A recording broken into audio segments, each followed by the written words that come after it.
Hey guys, this is Connor, back with part 2 of GURREN LAGANN. We're going to be covering some of the more, build around blue and green stuff that are their own decks, this time. So this is not going to be nearly as long as the last video, but it still has some pretty interesting stuff in it. Table of contents is significantly shorter here. We're just covering, the Beastman package and the Anti-Spiral package, since they sort of play on their own and don't really interact with the rest of the set too well. So for the Beastman cards, we have a 0/0 Spiral King's Supreme General Thymilph the Raging Wave. When it becomes reversed, you can pay 1, clock yourself, and put this into memory. Search your deck for any green character, reveal it to your opponent, put it in hand, shuffle. So apart from having to be reversed, this card is actually a really it's a good cost for being able to search any green character. And it gives you a little bit of memory compression, and a lot of cards interact with needing memory in this deck. So this card's actually pretty high quality. It's just sort of tied to a color that doesn't have a lot.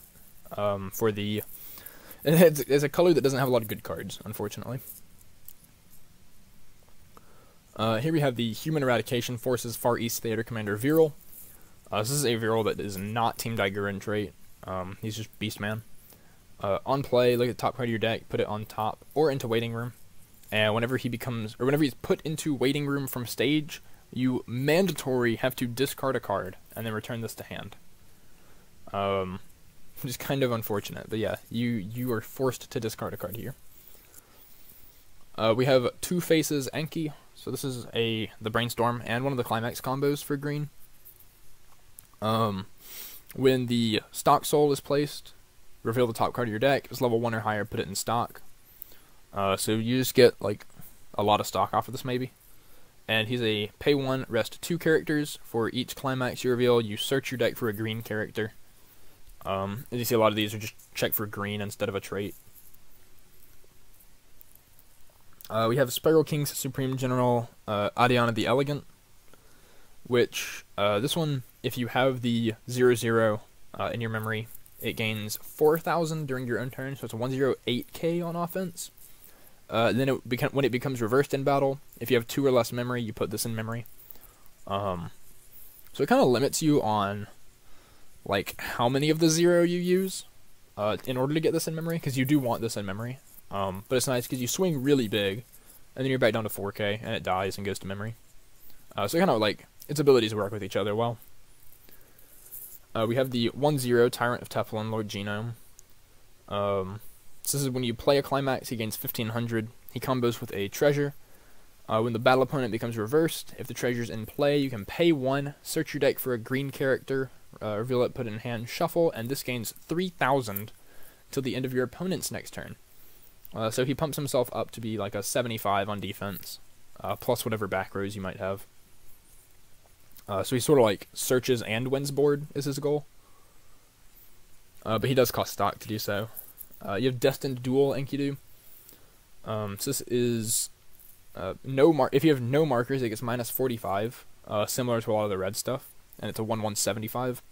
On play, you can choose either the Brainstorm or the 0/0 mandatory Encore from your Waiting Room, and put them face down underneath this as a marker. And then the beginning of the Encore step, if you have no other rest characters, you can pay 1 to rest this card, which is a sort of pseudo-encore thing, if he's the only thing that lives.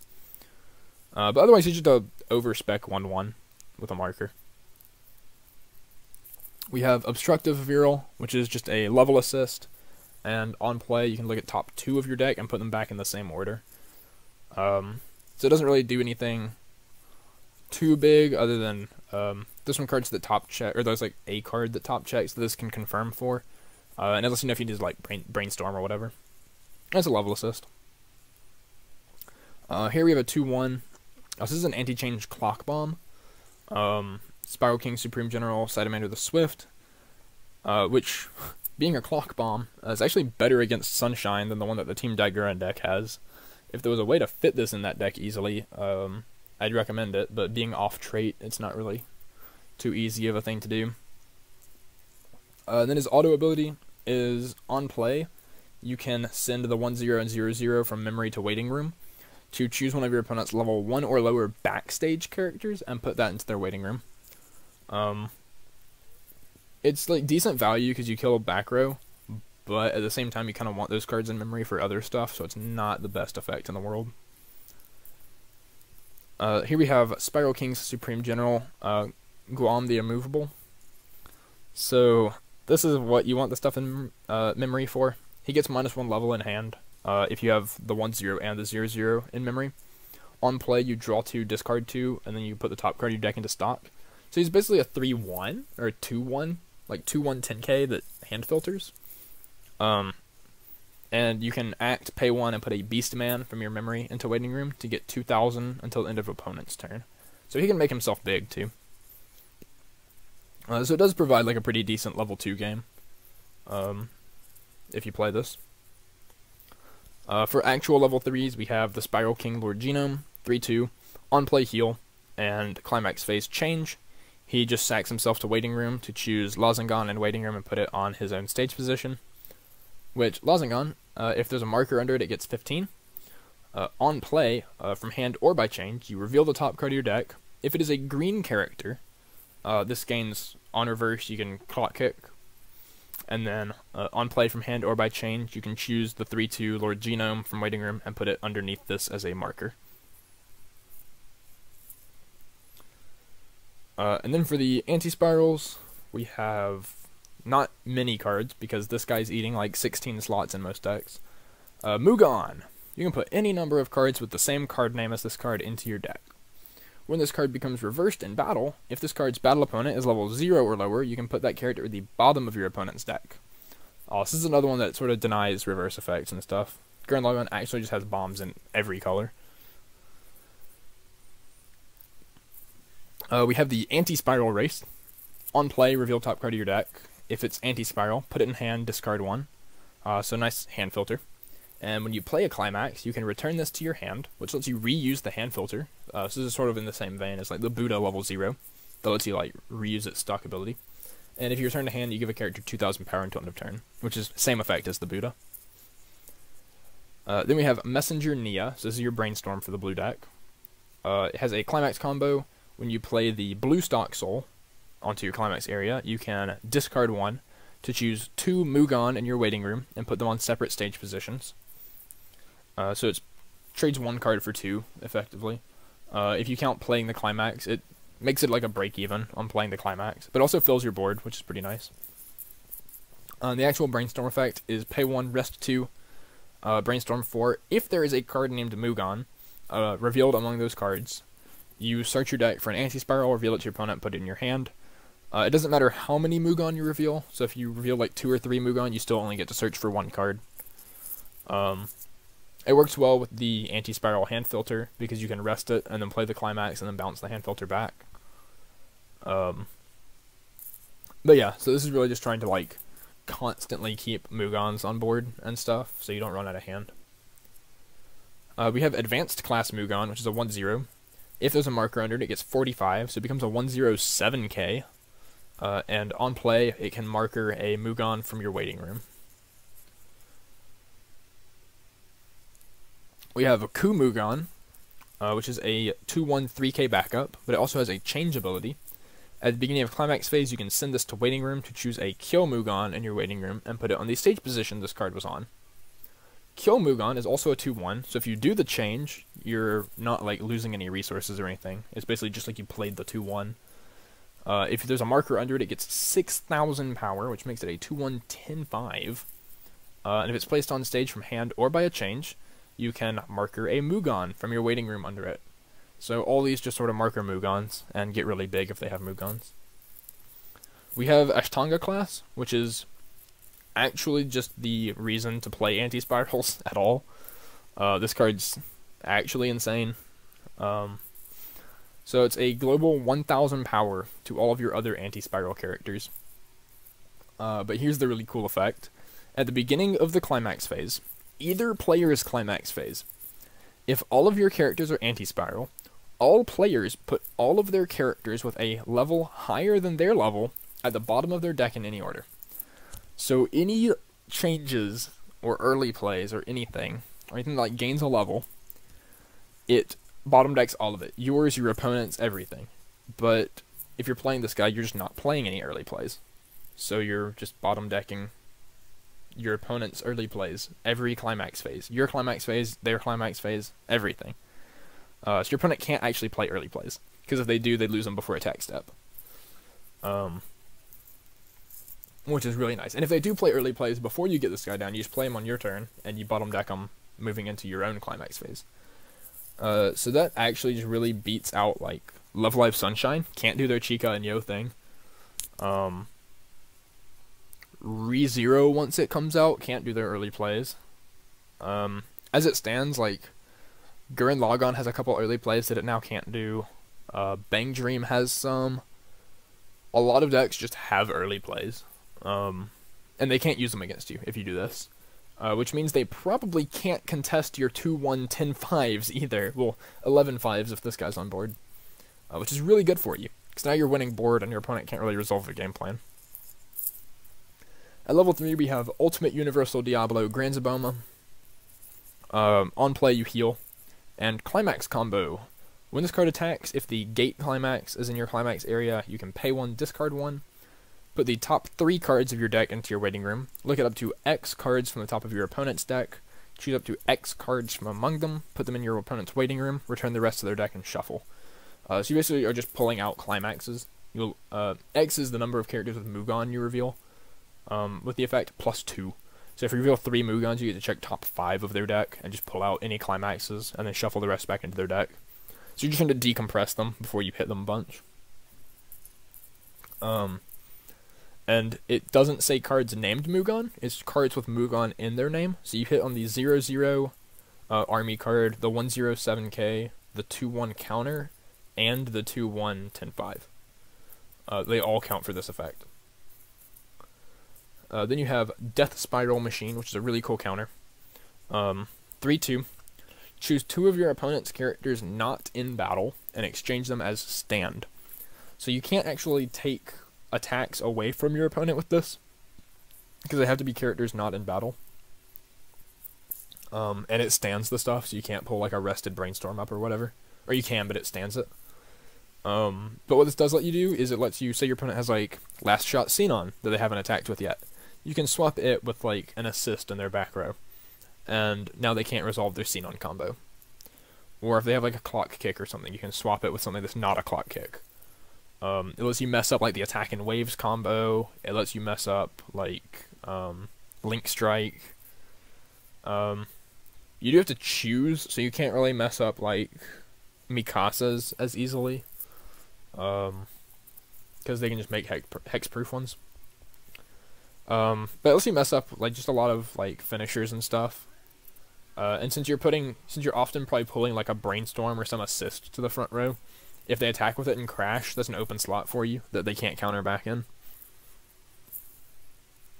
So some sample deck lists. This is a just sort of straight Beastman deck.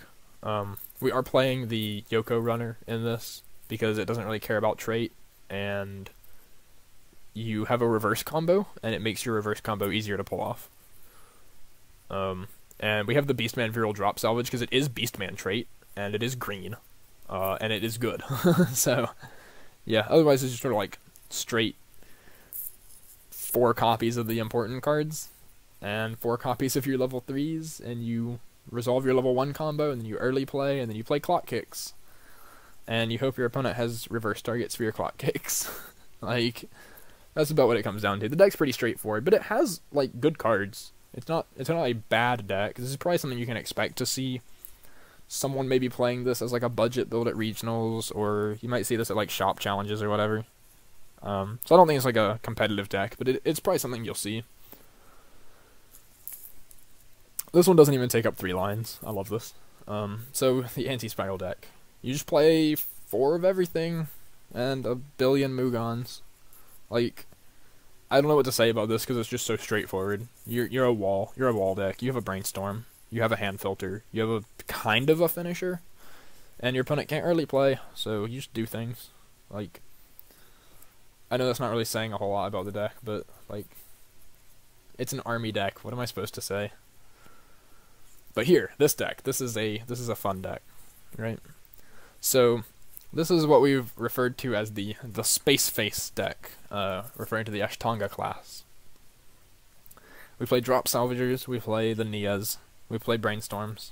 Unfortunately, your Brainstorm can't grab your important cards, but it buffs cards with markers, though we're not actually doing that ever. We're brainstorming because we need mill. We're playing Buddha because Buddha can bounce himself back to hand to clear your board so that all your characters are anti-spiral for Ashtanga. And Buddha also gives you stock, which stock is good because we play a lot of level 3 and higher cards in this deck. We only play 5 Muganns, but we kind of have to deal with it. We just sort of brainstorm into them if we have to. You can play either red level 1 combo here because neither of them are trait restricted on their salvage, and they're both stock souls. This one gives you a little more stock, the other one gives you a little more salvage. That's really the biggest difference. The other one's also bigger on offense, because it's a 6-5 on a full board, whereas this one's just like a 55 kind of always. It doesn't really matter which one you play. At least I don't think it really matters which one you play. We have our level 2 game is the Kyo Muganns and the Ku Muganns and the Ashtanga Class. Sometimes you might have to front row your Ashtanga Class, because we can't have non-anti-spirals on board for this to work. You just have to clear your board, play over your dudes, but it's fine because you actually just destroy a lot of decks' game plans if you do that. If they're a deck that doesn't early play, you can just put Kyo Muganns on the board in addition to whatever else, and have big dudes. If they are a deck that early plays, you clear your board, you put the Ashtanga down, and you win. Because Sunshine can't respond to this. Any deck that relies on early plays just can't respond to this. And like, it might not straight up win you the game because they can still push damage, but it gives you a lot of leverage to work with. At level 3, we play the Sunder level 3 and the change into it. And the goal here is really just to play the 3-2, salvage the 3-3, bounce back to hand, play the 3-3, get 4 markers under it, and then refresh. And we want to refresh with like 8 markers on board. So we're just super compressed, and not many decks can deal damage to us. And then you also have the Giga Drill Break, which if you play the double boomerang, it actually gives you another target for Giga Drill Break, because you can put the double boomerang GURREN LAGANN on board and Giga Drill Break it, and then Encore Step burn 4 on it. Otherwise, you have to be burning 4 with the 3-3, which you can't do during the turn you change. It has to be something you do the next turn. Because the change is at climax phase, you've already missed timing for Giga Drill Break. Then we play 2 copies of the Simon, mainly here as a healer, but we play the comeback anyway, because comeback lets us salvage cards, which is good. Like, we kind of want to be grabbing specific cards here, and comeback lets us do that. So since we're playing it anyway, and he's a healer anyway, and we want a healer, sometimes you might just resolve the combo, which is good. So this deck does kind of require you to run hot for it to work, and it's kind of really weird, but it's a pretty cool one that I figured I'd show on here. But yeah, meta placement. These decks probably aren't as good as the ones on the other video. Obviously, like, the mono green and mono blue just are sort of meme fun theme decks. The Space Face one might actually put in work. It does have good Sunshine matchup. It does auto lose to Konosuba if they're playing the 0/0 Darkness. That rests itself to give anything a level. Because all that happens here is they play a bunch of those and they rest them and they give levels to your board, and then you bottom deck your own board, which is hilarious and terrible. So you struggle against that a little bit. But, yeah, that deck's kind of cool. Meta placement, again, I don't think GURREN LAGANN is super great. I think it's playable. I think it's probably in like the tier 3 range, like this says. Maybe tier 2. That might be pushing it, though. The deck just lacks a lot of modern, like, tools and finishers and good advantage. But, you know, it's whatever. It's going to see play. It's a popular series. So you can expect to see it at regionals and such. But yeah, thank you guys for watching. This is part 2 of GURREN LAGANN. Check out Strictly Broken, Both I'm saying. I don't have any videos on there right now, but, you know, whatever. That's me. Check out the Discords, Facebook, all that. And I will see you guys next time on Connor's English Corner.